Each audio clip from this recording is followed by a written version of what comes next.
After my baby was born premature, I messaged the group, "We're in the NICU, please pray."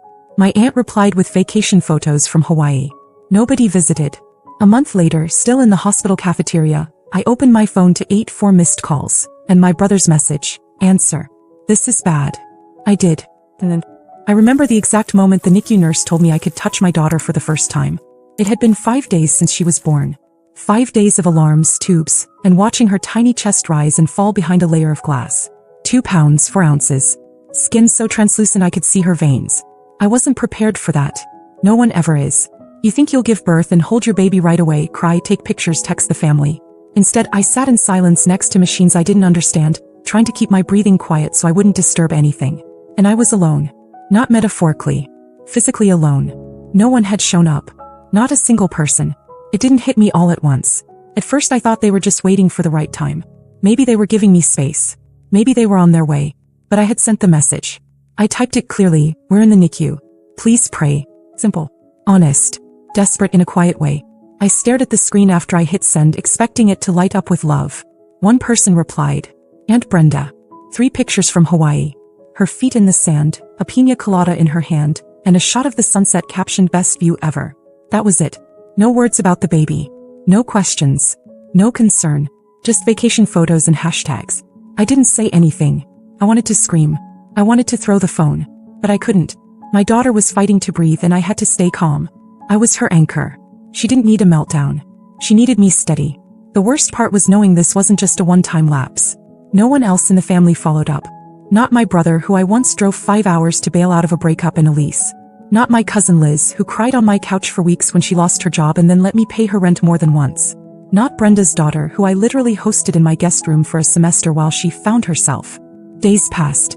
Then weeks. I stayed at the hospital almost full-time. My husband was in Oregon, trying to wrap up a work contract that couldn't be broken without financial penalties. He felt helpless. I told him not to worry, that I was okay. But I wasn't.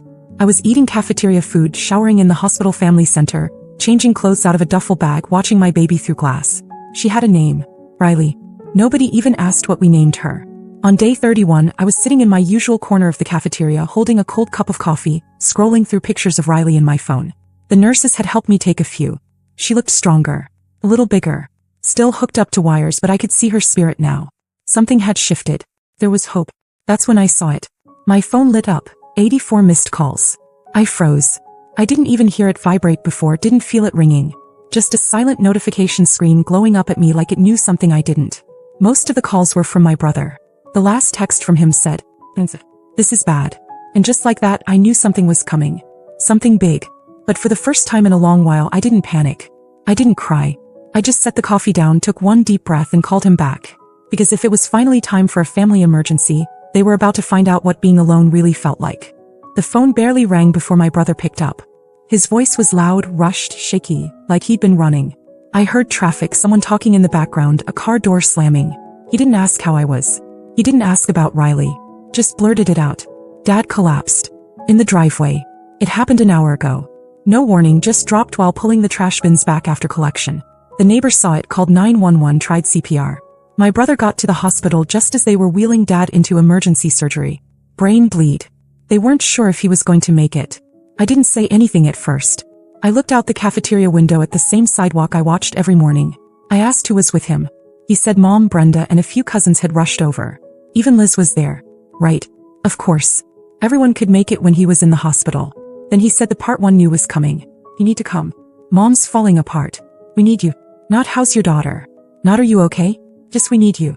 I reminded him I had been in this hospital for 31 days. That my baby weighed 2 pounds when she was born. That I was here alone, eating from vending machines and sleeping in a folding chair, while they all went on with their lives like nothing had happened. I asked if he even remembered the message I sent to the family group chat. He didn't answer that. Said things had been busy. Said Brenda had just gotten back from Hawaii. Said they thought I didn't want visitors, didn't want to be overwhelmed. I almost laughed. As if silence wasn't more overwhelming than anything. I didn't yell. I didn't argue. I just said I wasn't leaving Riley. Not now, not for this. I wished Dad the best and I meant it.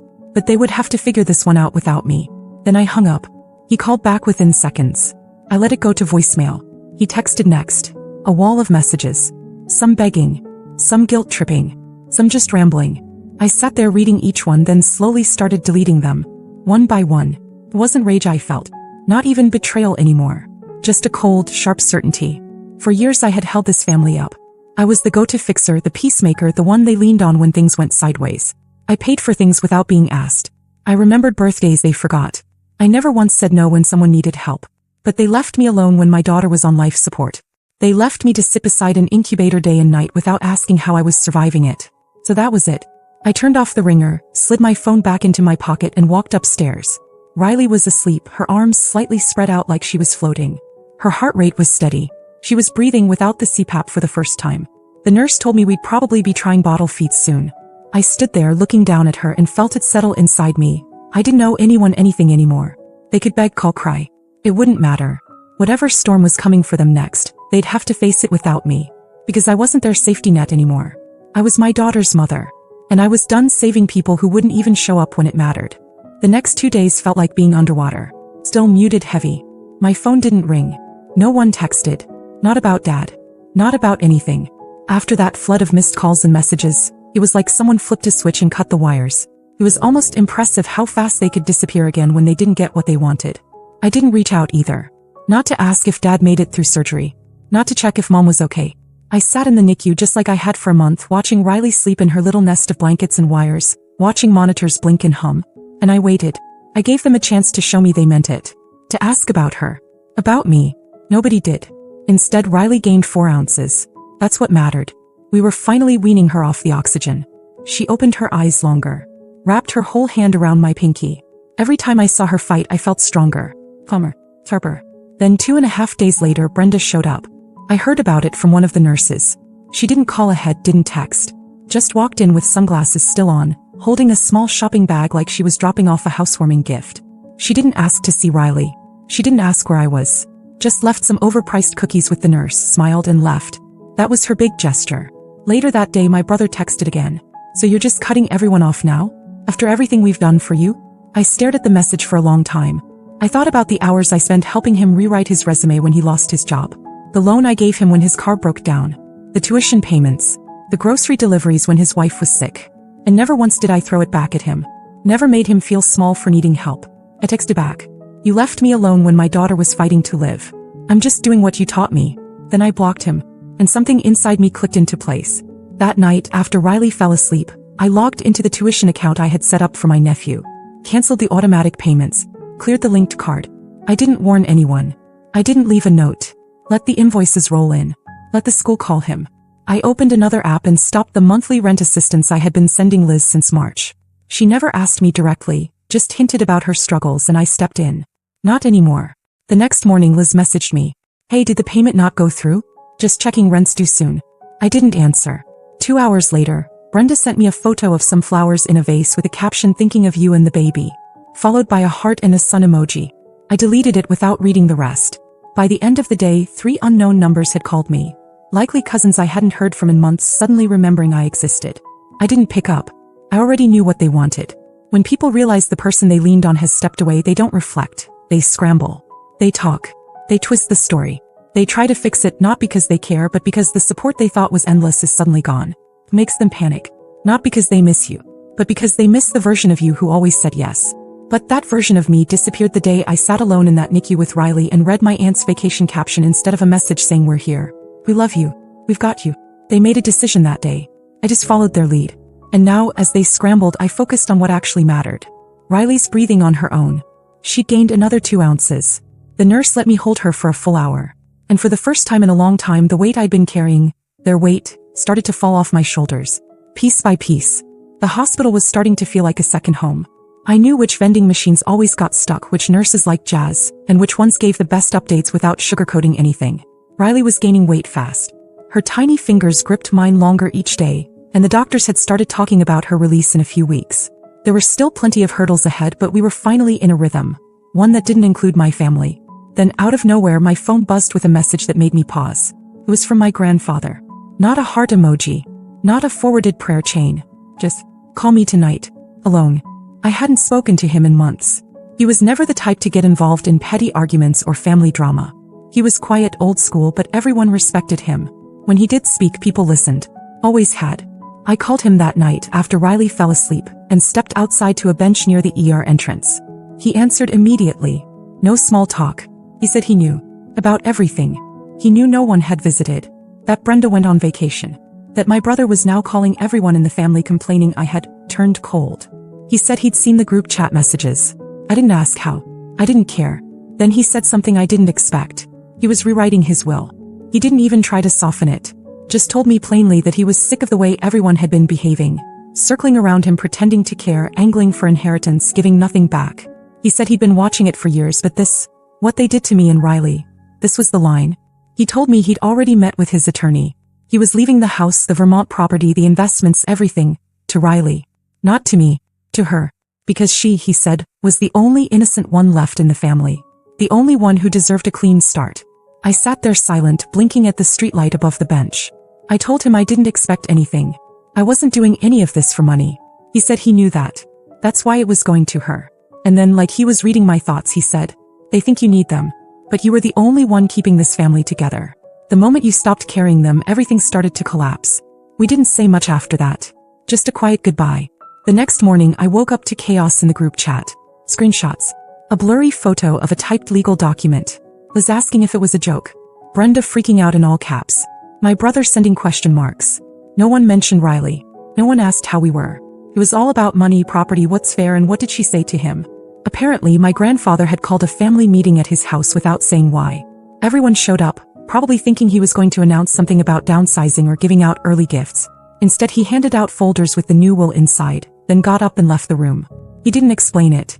He didn't ask for feedback. He just made it final. Brenda was livid. Liz sent a passive-aggressive message about honoring family tradition. My brother tried to FaceTime me twice. I didn't answer. Instead, I sat with Riley in the NICU chair, holding her close while she napped against my chest. Her little heart monitor beeped steady and slow. I could feel her warmth, the weight of her finally starting to feel real in my arms. The real weight I was carrying wasn't financial. It wasn't about inheritance. It was this, the quiet, exhausting burden of being the one who showed up over and over again while everyone else took. Now the weight had shifted. The family didn't understand yet. They thought this was about money, that I had somehow turned our grandfather against them. But this wasn't revenge. This was the cost of their choices. And it wasn't over yet, because I hadn't even told them the second part, what I was planning next. I waited 3 more days before saying anything. Let the messages pile up. Let the panic settle in.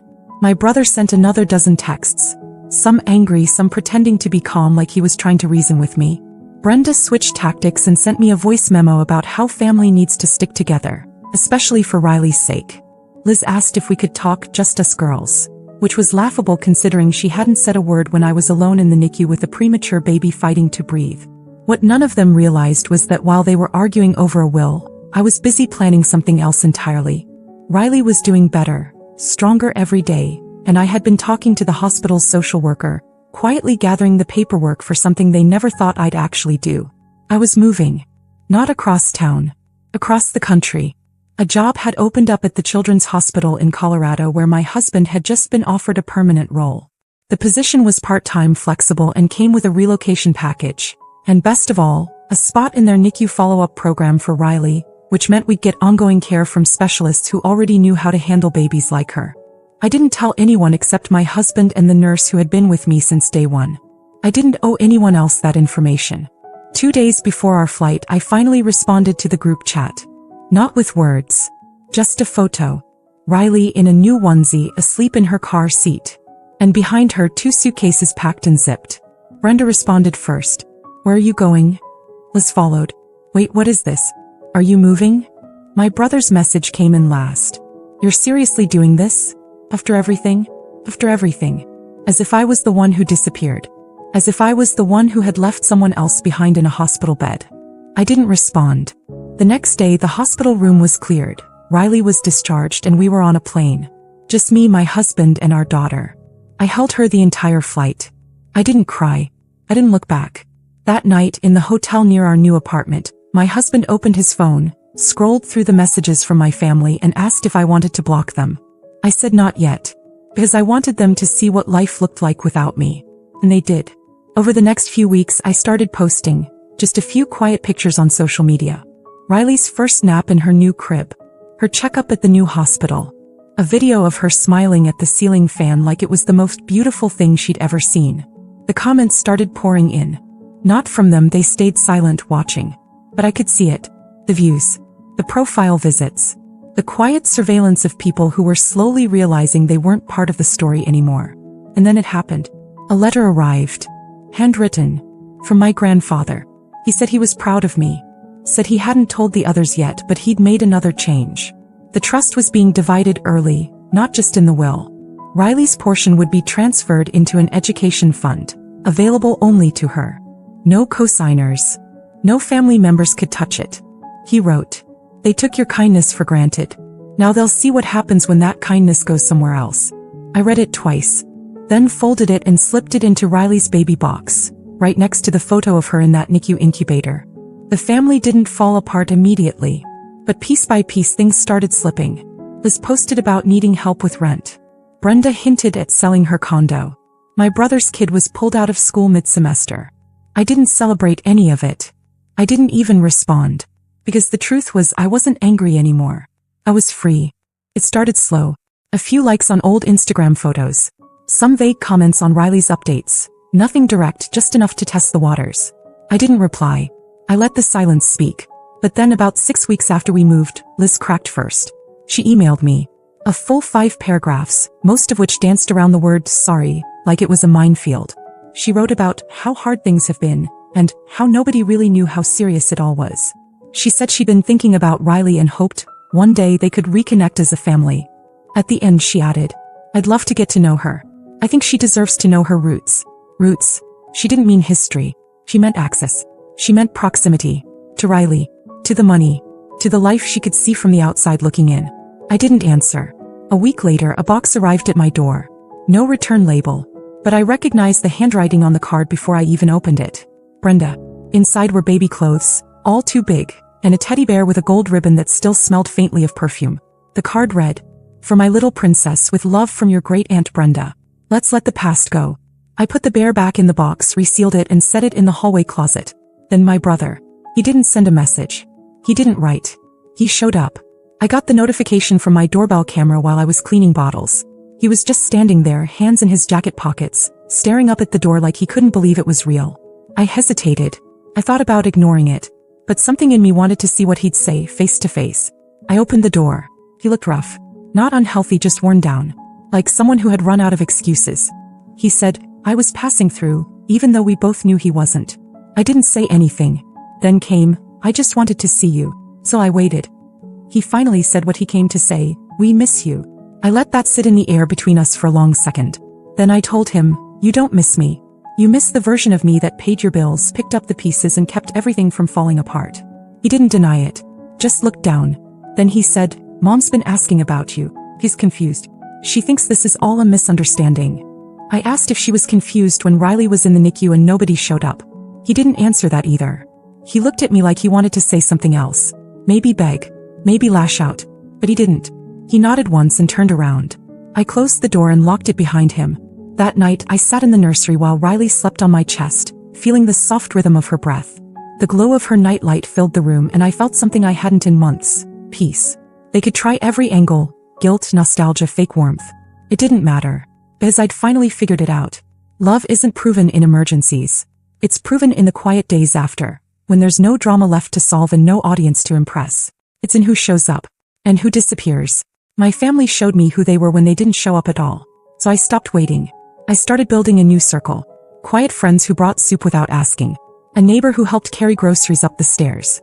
A coworker of my husband's wife who dropped off preemie clothes that actually fit. These people had no obligation. No hidden expectations. And somehow they showed more love than the ones I shared blood with. Months passed. Riley kept growing. Her cheeks got round. Her laugh came easily. The doctors said she was thriving. And she was. One morning I woke up to a voicemail from my grandfather. He said, "They still don't get it. But that's not your burden anymore." He sounded tired but content. Like he had made his decision and he was at peace with it. That same week my husband and I took Riley to a mountain cabin for the weekend. We left our phones in a drawer. I watched the sun rise over snow-covered peaks with my daughter bundled against my chest, and I realized something. They will always want back in. They will always test the boundary. But I will always remember the silence in that NICU room. the one filled not by strangers, but by the absence of people who should have been there. And I will never forget what that taught me. Not every family deserves a second chance. Some just deserve a closed door.